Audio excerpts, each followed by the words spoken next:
এটা তো মানে খুব বড় রকম মূর্খতার পরিচয়।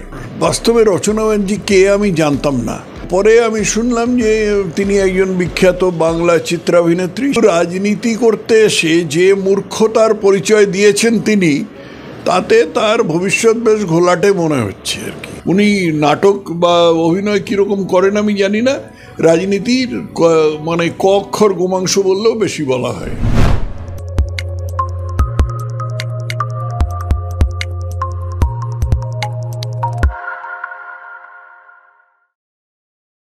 আপনারা দেখছেন দ্য ইন্ডিপেন্ডেন্ট বেঙ্গল।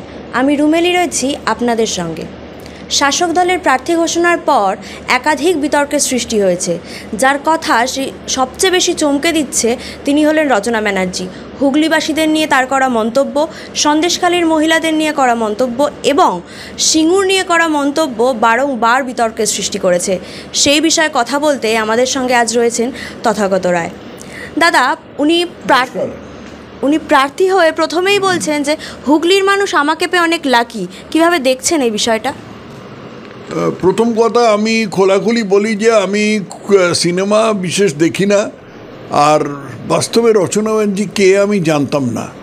তো পরে আমি শুনলাম যে তিনি একজন বিখ্যাত বাংলা চিত্রাভিনেত্রী, সে ভালো কথা, কিন্তু রাজনীতি করতে এসে যে মূর্খতার পরিচয় দিয়েছেন তিনি, তাতে তার ভবিষ্যৎ বেশ ঘোলাটে মনে হচ্ছে আর কি।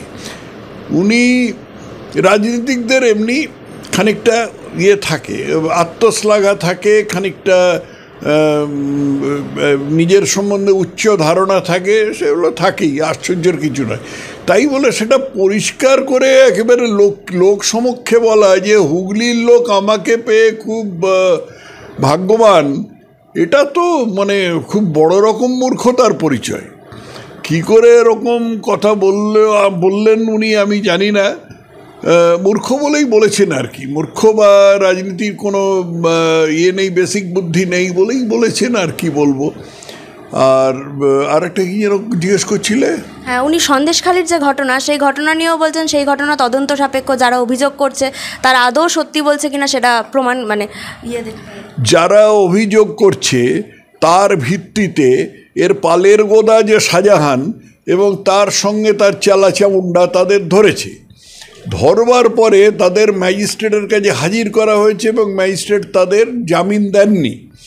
অতএব রচনা ব্যানার্জির এটাও জানা নেই, মানে এটা মূর্খতার আরেকটা প্রকাশ আর কি, এটাও জানা নেই যে যখন এরকম পরিস্থিতি হয় তখন এটা তদন্ত সাপেক্ষ তো বটেই, কিন্তু প্রাইমা ফেসি প্রুফ, অর্থাৎ প্রাথমিকভাবে ধরে নিতে হবে যে তারা একটা কিছু না কিছু গণ্ডগোল করেছে, তারা অন্যায় করেছে।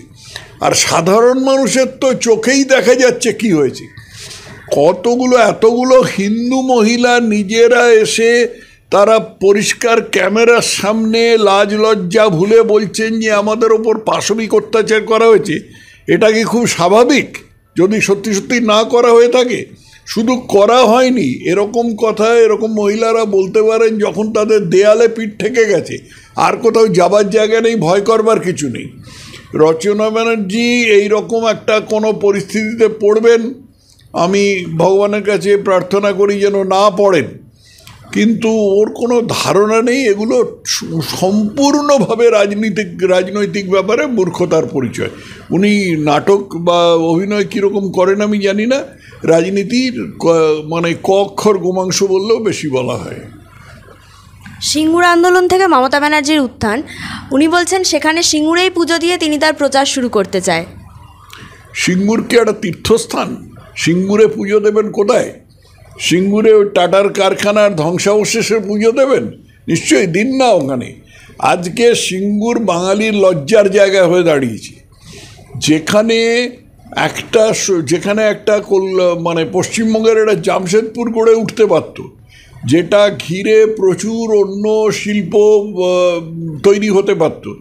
সেই জায়গাটা মমতা ব্যানার্জি সর্বনাশ করেছেন। সেইখান থেকে পুজো দেবেন দিন না, মানে একটার পর একটা রাজনৈতিক মূর্খতার পরিচয় পাওয়া যাচ্ছে। শীতকালে সুন্দরবন ভ্রমণের নির্ভরযোগ্য একমাত্র নাম সাগর সঙ্গম ট্রাভেলস। নিজস্ব লঞ্চে ভ্রমণ এবং অফুরন্ত খাওয়া দাওয়ার বিপুল আয়োজন। বুকিং করুন 9733066075। উনি হুগলির মানুষের অভিযোগ করছেন সেখানে কারখানা নেই, কিন্তু উনি বলছেন উনি যাতায়াতের পথে প্রচুর কারখানা দেখছেন, চিমনি দিয়ে ধোয়া দেখছেন। হুগলির বহু কারখানা বন্ধ হয়ে আছে, যেটার পর আপনি কি সেগুলো কোনো চিন্তা ভাবনা করবেন? আমি যখন এলাম তখন তো দেখলাম অনেক কারখানা আছে, চিমনি থেকে শুধু ধোঁয়ায় ধোঁয়া, চিমনি থেকে শুধু ধোঁয়ায় ধোঁয়া, অন্ধকার রাস্তাঘাট শুধু ধোঁয়া বেরোচ্ছে। এত কারখানা হয়েছে, তাহলে কি করে বলছেন যে কারখানা হয়নি? আপনারা তো হচ্ছে, আরো হবে, কিন্তু যদি থাকে আরো অনেক হবে। চিমনি দিয়ে ধোঁয়া দেখছেন, এক আধটা কারখানা যে থাকবে তা তো নয়, আছে কিছু কারখানা আছে। যা কারখানা ছিল তার তুলনায় একটা মানে সমুদ্রে এক ফোঁটা জল ছাড়া কিছু নয়। সেটা অবশ্য রচনা ব্যানার্জির দলের দোষ নয়, সেটা ওদের গুরুদের দোষ, অর্থাৎ সিপিএমরা। তারা একটার পর একটা কারখানায় শ্রমিক অসন্তোষ তৈরি করে তুলে দিয়েছেন। রচনা ব্যানার্জির বক্তব্যে কিছু এসেই যায় না যে তিনি কারখানা দেখেছেন, ধোঁয়া দেখেছেন, এগুলো বাজে কতগুলো ভেগ কথাবার্তা। কিন্তু প্রত্যেকটা কারখানার সামনে গেলে দেখতে পাওয়া যাবে যে কারখানার দরজা টরজা বন্ধ, টিন ভেঙে পড়ছে, চুরি হয়ে যাচ্ছে, আর একটা লাঠির ডগা একটা বিবর্ণ লাল ন্যাকড়া ঝুলছে। এই ন্যাকড়াটা একসময় সিপিএমের লাল পতাকা ছিল, এই লাল পতাকা ঝুলিয়েই ওই কারখানাটা তোলা হয়েছে। এগুলো রচনা ব্যানার্জি জানার কথা নয়। এর আগেও একাধিক ব্যক্তিত্ব শিল্প জগৎ থেকে রাজনীতিতে এসছে এবং নানা রকম মন্তব্য করেছে। শিল্প জগৎ থেকে যখন রাজনীতিতে আসে তাদের কি এই অবনমনটা ঘটে? শিল্প মানে কি? শিল্প জগৎ বলছো, শিল্প মানে কি? এ তো মমতা ব্যানার্জি তো বলেছেন তেলে ভাজাও হচ্ছে শিল্প, আলপনা দেওয়া হচ্ছে শিল্প। এগুলো কি শিল্প নয়? কোথায় তমলুকে নকশা বড়ি তৈরি হয়, সেগুলো হচ্ছে শিল্প। আমি জানি না শিল্প জগৎ থেকে রাজনীতি, তবে রাজনীতি একটা সম্পূর্ণ আলাদা জগৎ এবং সেখানে এসে একটু শিক্ষানবিশি করতে হয়, অ্যাপ্রেন্টিসশিপ করতে হয়। যারা সেটুকু করতে না পারেন, প্রথমেই ঝাঁপ দিয়ে পড়ে তারপরে মনে করেন যে তারা একটা বিশাল কিছু হয়ে যাবেন, তারা মূর্খের সঙ্গে স্বর্গে বাস করেন এবং তাদের রাজনীতিতে কোনো ভবিষ্যৎ নেই। দার্জিলিংয়ে চা বাগান ঘেরা কমলালেবুর গ্রাম সৌরিনীতে এবং দাওয়াইপানিতে ঘরে বসেই কাঞ্চনজঙ্ঘার দৃশ্য উপভোগ করতে আড্ডাহাট হোমস্টে বুক করুন 9836499678 নম্বরে। এর আগে শতাব্দী রায় বলেছেন মানুষ আমাকে ফ্রিতে দেখতে পাবে। মিমি চক্রবর্তীর 5 বছর কাজ করে হঠাৎ চলে যাওয়া, নুসরাত জাহানের বসিরহাটের সন্দেশখালিতে না যাওয়া, এই বিষয়গুলোকে কিভাবে দেখছেন? ওই একইভাবে দেখছি। রাজনীতি সম্বন্ধে কোনো জ্ঞান নেই। অবশ্য একটা ব্যাপার আছে, তৃণমূল একটা পার্টি যেখানে একটি পোস্ট আর সব ল্যাম্প পোস্ট। এই ল্যাম্প পোস্টরা রাজনীতি জানুক বা না জানুক কোনোটাতেই কিছু এসে যায় না। অতএব এই ল্যাম্প পোস্টরা যদি মূর্খ হয় তাতে কী এসে যায়?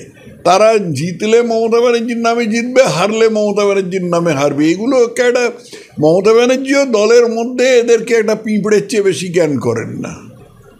শিল্পীদের এই রাজনীতিতে এসে অবনমন, এই বিষয়টাকে আপনি কিভাবে দেখেন?